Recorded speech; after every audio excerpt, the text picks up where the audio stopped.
सुना Hindustan copper limited अब देखिए 531 रुपए का प्राइसिंग हमें देखने मिला। जिस तरीके से कल गिरावट थी, इन्वेस्टर यहां पर बस एक ही बात सोच रहा था, क्या मैं ट्रैप हो चुका है। Hi this is Dev and watch it diary. आज बिल्कुल अपोजिट हो चुका है। 10% के आसपास की क्लोजिंग हमें आईएसआई देखने को मिल रही है। एंड कल जो गिरावट थी, एक बड़ी गिरावट थी, 12% आपका ऊपर होना एंड एकदम से नीचे आ जाना, ये काफी बड़ी गिरावट थी। आप देखेंगे, आप ये ओवर बाउट की वजह से यहां पर ना ज्यादा दिक्कत में आए। पर यहां पर अगर आप देखेंगे, जो इंपॉर्टेंट जगह थी 450 हुआ, 390 हुआ, ये बनी हुई अभी भी है। ठीक है ना। जब तक ये 450 के ऊपर है, स्ट्रांगनेस बनी रहेगी। जब तक 390 जो कि लॉन्गर टर्म वालों के लिए यहां पर ना काफी इंपॉर्टेंट जगह बन जाती है, वो यहां पर ना काफी मैटर करता है। ये दोनों यहां पर ना आप देखेंगे 400 के बाद जो ब्रेकआउट हुआ था, उसके बाद तो ये स्टॉक रुका ही नहीं है। तो ये 400, 390 ये काफी इंपॉर्टेंट जगह हो जाती है लॉन्ग टर्म इन्वेस्टर्स के लिए अभी। लेकिन 450 ये शॉर्ट टर्म वालों के लिए कहीं ना कहीं इंपॉर्टेंट जगह रहेगी। 440 हुआ, ठीक है ना, 450 हुआ, ये काफी इंपॉर्टेंट जगह है शॉर्ट टर्म वालों की। लॉन्ग टर्म वालों की 390 400 रुपए के आसपास का। बट अगर आप देखेंगे तो यहां पर ना एक न्यूज का इंपैक्ट हमको ज्यादा देखने को मिल रहा है। एंड वापस से जो कमोडिटी में तेजी आई है, उसका शायद थोड़ा सा इंपैक्ट है। अदरवाइज अगर आप देखेंगे, आप आज जो क्लोजिंग हुई है वो बहुत ओवरबाउट जोन में वापस से हम पहुंच चुके हैं। ये बिल्कुल एक अजीब हो रहा है। जो टेक्निकल यहां पर ना देखता होगा, उसको थोड़ा सा ये बात समझ में आ रही होगी, खटक रही होगी बात। ये हर एक के वास्तव में बिल्कुल अपोजिट चीज हो गई है। वो न्यूज का इंपैक्ट था कि नहीं था, वो आज अचानक से एकदम से चल जाना, ये बड़ा सरप्राइज मूव है आज की डेट में। यकीन मानिए, ये एक समझ से बाहर है। ठीक है ना। ऐसा नहीं है कि कोई डर की बात है, क्योंकि कॉपर जो है वो फ्यूचर जो है कॉपर का ही है। आगे डिमांड कॉपर की बढ़ रही है, लेकिन ये एक दिन की कहानी नहीं है या एक महीने की कहानी तो है नहीं है। ये आगे डिमांड बढ़नी है, जो कि आपके स्टॉक पर डायरेक्टली रिफ्लेक्ट करेगी। कोई ईटीएफ है ही नहीं इंडिया के अंदर, कोई भी ईटीएफ नहीं है कि ईटीएफ के जरिए आप जो है कुछ काम करें। आपके सामने माइनिंग स्टॉक है, आप उसके जरिए ही प्ले कर सकते हैं कॉपर को। अदरवाइज आपके पास दूसरा कोई ऑप्शन नहीं है। आप एमसीएक्स में फिर कॉपर फ्यूचर खरीद रही है, लेकिन क्या कॉपर फ्यूचर खरीदना इतना आसान थोड़ी है। तो बात वो आ जाती है पैसे की। हर एक की पॉकेट जवाब नहीं देती है। तो हिंदुस्तान कॉपर जो है वो आप कॉपर को इस तरीके से प्ले कर सकते हैं। ठीक है ना। और आगे आने वाले टाइम में कॉपर की डिमांड जो है वो बहुत ज्यादा बढ़ने की बता रहे हैं, जो कि एक्सपर्ट भी मान के चल रहे हैं। और ये जो डिमांड आ रही है, एक्सपर्ट बता रहे हैं, ये इलेक्ट्रिक व्हीकल हुआ, रिन्यूएबल एनर्जी प्रोजेक्ट्स जो है, उनसे यहाँ पे डिमांड आ रही है। क्योंकि अगर आप एक मोटर बनाते तो उसके अंदर यूज कौन सा तार होता है? Copper, high quality copper. तो ये हमारे सामने कॉपर की डिमांड जो है वो आगे बढ़ती हुई देखने को मिल रही है। पावर ग्रिड एक्सपेंशन जो है वो यहाँ पर डिमांड क्रिएट कर रहे हैं। डेटा सेंटर्स जो है, जो नए नए बनाए जा रहे हैं, बड़ा बड़ा इन्वेस्टमेंट हो रहा है, वो कॉपर की डिमांड यहाँ पर ना इंक्रीज कर रहे हैं। तो ये एक सामने हमें देखने को मिल रहा है कि डिमांड क्यों बढ़ रही है कॉपर की। दूसरा, सप्लाई चेन जो है वो डिस्टर्ब हुई थी, तो उसकी वजह से यहाँ पर ना हमारे सामने जो एक कॉपर है उसके अंदर एकदम से डिमांड हमको देखने को मिली है। काफी बड़ा आर्टिकल है, आप देख सकते हैं।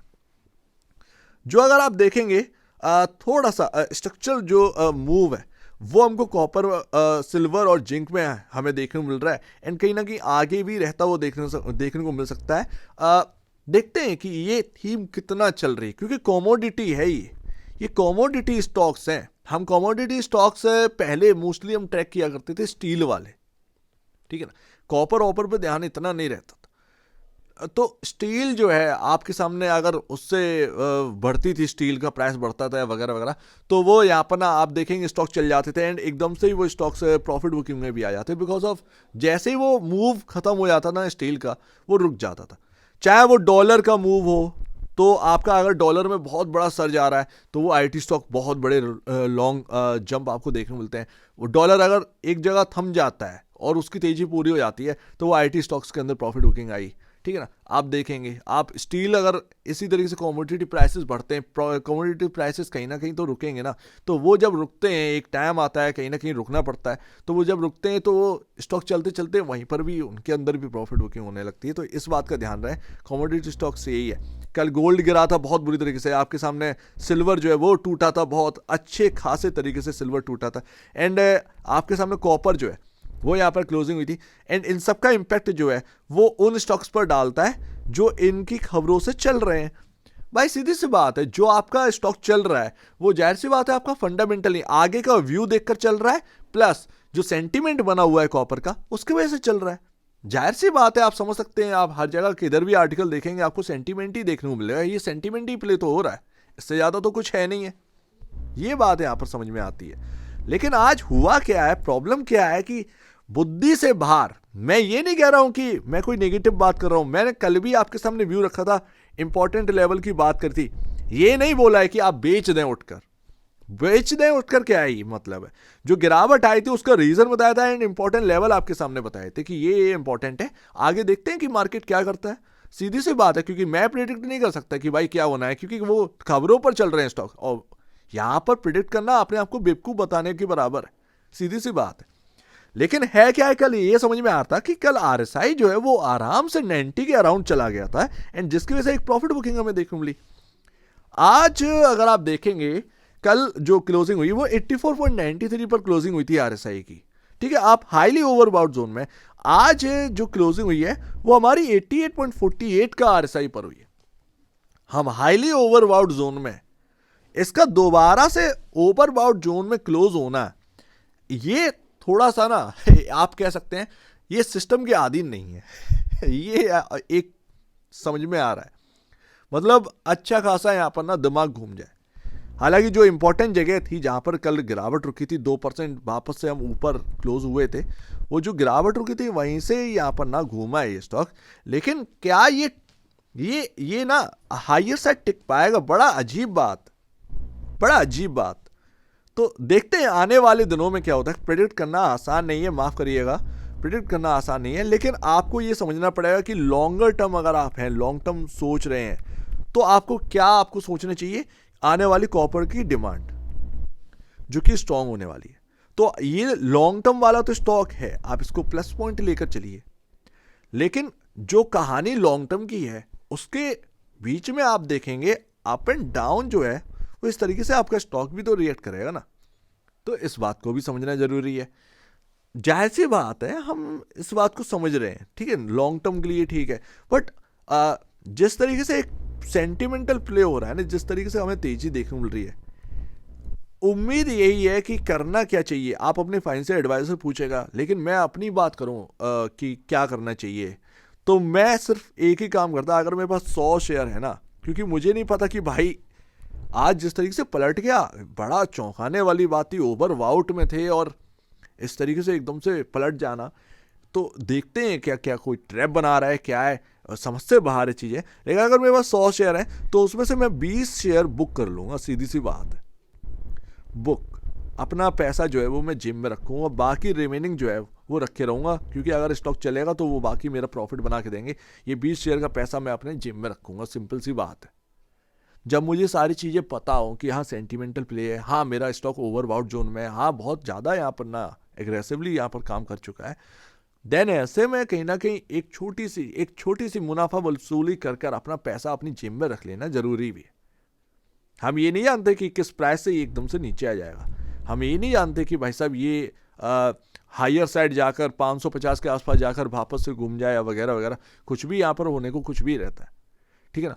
तो इस बात को आप समझिए, काफ़ी इंपॉर्टेंट ये रहने वाला है, प्रिडिक्शन करना आसान नहीं है एंड ये सेंटिमेंटल प्ले है। एंड जिस तरीके से आज घूमा है, ये पूरा खेल ही घुमा कर रख दिया, वापस से हम ओवरबाउट जोन में बंद हुए एंड हाईएस्ट ओवरबाउट जोन में क्लोजिंग हुई है। तो ये अपने आप में ही एक थोड़ी सी ना अलग बात यहाँ पर क्रिएट कर देती है, आप इस टाइम प्रिडिक्ट नहीं कर सकते कि क्या चीज़ें चल रही। 51,639 करोड़ का मार्केट कैप पहुंच चुका है एंड आपका 90.90 का पी रेशियो पहुंच चुके हैं 18.54 के अगेंस्ट। सो लेट्स सी, क्योंकि कॉपर का एक ही स्टॉक है, जाहिर सी बात है आप हिंदुस्तान कॉपर पर ही बिलीव कर सकते हैं, लेकिन ब्लाइंडली ट्रस्ट क्या करना इतना जरूरी है वो थोड़ा सा ना देखना पड़ता है, क्योंकि कमोडिटी है, कमोडिटी की बेसिस पर ये सारी चीजें चल रही। कमोडिटी प्राइस अगर घट गए तो वो हमें तकलीफ देगा और बढ़ गए तो वो हमको बेनिफिट देगा। अब जैसे कि आज की डेट में कॉपर का जो माफ करिएगा फ्यूचर है वो अभी किस डॉलर पे चला है, लमसम 5.74 डॉलर के आसपास का यहाँ पर ना जो फ्यूचर हमको देखने को मिल रहा है, ठीक है ना। अगर वो $6 अगर क्रॉस कर देगा तो जाहिर सी बात है वो स्टॉक पर रिफ्लेक्ट करेगा। आपका स्टॉक में अगर प्रॉफिट बुकिंग हो जाए वापस से तेजी बन जाएगी। तो इस तरीके से सेंटीमेंट प्ले हो रहे हैं। जब तक चल रहा है तो देखिए, लेकिन इस चीज़ पर, कॉपर के फ्यूचर पर ध्यान दीजिए, ये काफ़ी इंपॉर्टेंट हो जाता है। ये बहुत ज़रूरी रहेगा। एंड प्रिडिक्ट कर पाना है इस स्टॉक के अंदर अभी पॉसिबल नहीं है, अभी पॉसिबल नहीं है। तो 400 बहुत ही इंपॉर्टेंट जगह है। 360 रुपये पर आपका मूविंग एवरेज है। पहली बात 390 ये बहुत ज़रूरी है। और 400 रुपये, ये 10 रुपये का जोन काफ़ी इंपॉर्टेंट हो जाता है लॉन्गर टर्म में। 360 पर मूविंग एवरेज जो कि आपके हाइयर साइड आ रहा है, जितना आपके प्राइस के आसपास आएगा उतना ही आपको सपोर्ट मिलने वाला है मूविंग एवरेज से, ये ध्यान रखिएगा। और फिर एक जो यहाँ पर ना एक इम्पॉर्टेंट जो जगह है वो है 440 450। बहुत वॉलेटिलिटी है। 430 लेके चलिए, 430 450, ये 20 रुपए की रेंज काफ़ी इंपॉर्टेंट है क्योंकि वॉलेटिलिटी बहुत है। 1.5 रुपए की चाल समझ में नहीं आ रही हिंदुस्तान कॉपर में कब आ रही है, 1.5 रुपए की। तो समझ रहे ना, इस स्टॉक के अंदर कुछ अलग ही चल रहा है। टर्नओवर देख लो, कुछ भी देख लो, सारे के सारे बहुत तंगड़े यहाँ पर ना बने हुए हैं। लेकिन आप प्रेडिक्ट जो है वो नहीं कर सकते। लेकिन अपने आप को सेव करिए, इससे बेहतर नहीं। शेयर है, आप थोड़ा सा मामूली सा बुक करके रखिए अपनी जेब में, क्योंकि गेम कब पलट जाए, ये स्टॉक मार्केट है, सारी चीज़ें कब चेंज हो जाती हैं हमको पता नहीं चलता है, जाहिर सी बात है। एंड इवन अगर आप जो कल मैं बोल के गया तो मैं अपना सपोर्ट आपके सामने बोल कर गया, सपोर्ट काफ़ी इंपॉर्टेंट थे। बहुत सारे लोग यहाँ पर ना आप देखेंगे तो डरे हुए थे, डरना लाजमी है। 12% की प्रॉफिट बुकिंग हुई, फ्यूचर गिर गए, लेकिन वही सवेरे सवेरे तक सारी चीज़ें चेंज हो गई। एंड हम बिल्कुल जो एक दिमाग से हटकर जो चीज़ है, जो एक ओवरबाउट जोन है, हम वापस से ओवरबाउट जोन में क्लोज हो गए। तो ये चीज़ें क्या चल रही हैं, प्रिडिक्टेबल नहीं है। आप बस इतना कर सकते हैं कि आप थोड़ा सा अपने आप को सेफ रख सकते हैं। अपने फाइनेंशियल एडवाइजर से पूछ कर यहाँ पर ना देखिएगा। इवन उनसे ये भी पूछिएगा कि ये जो ओवरबाउट जोन में हम चल रहे हैं ये क्या हो क्या रहा है, क्योंकि अगर उनको कुछ समझ में आता है तो वो आपको सजेस्ट भी करेंगे, ज़रूरी है। लेकिन चीज़ें जो है वो बिल्कुल समझ से बाहर की चीज़ चल रही है।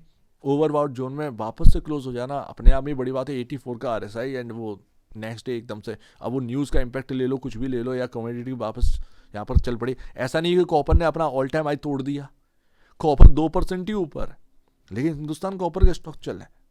सो लेट्स सी, देखते हैं, क्योंकि ये सिर्फ प्ले हो रहा है बिकॉज ऑफ ट्रेडर ये सारी चीज़ें चल रही हैं, ये सारी चीज़ें ट्रेडर ही चला रहा है। आप वॉल्यूम्स देखिए, इन्वेस्टमेंट का वॉल्यूम इतना नहीं दिखेगा, डिलीवरी वॉल्यूम, लेकिन आपका ट्रेडिंग का वॉल्यूम जो है वो काफ़ी हाई पर है। एंड टर्नओवर जो हो रहा है वो अगर आप उठाकर देखोगे तो उसमें क्या कहानी है, ट्रेडर ही तो चला रहा है, सिंपल सी बात है। ये सेंटीमेंटल प्ले। सो उम्मीद है कुछ आपको समझ में आया होगा।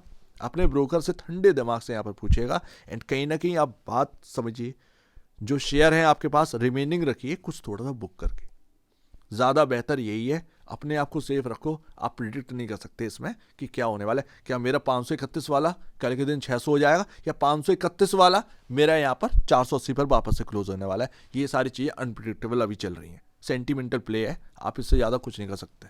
सो उम्मीद है काफ़ी कुछ आपको समझ में आया। एक बार निवेश से पहले या बेचने से पहले अपने ब्रोकर एडवाइस से जरूर सलाह लीजिएगा। खुद की स्टडी करेगा, वो सब बेहतर कुछ भी नहीं है, खुद की स्टडी मस्ट है। तो आप दीजिए वीडियो देखेंगे वो तो धन्यवाद दोस्तों।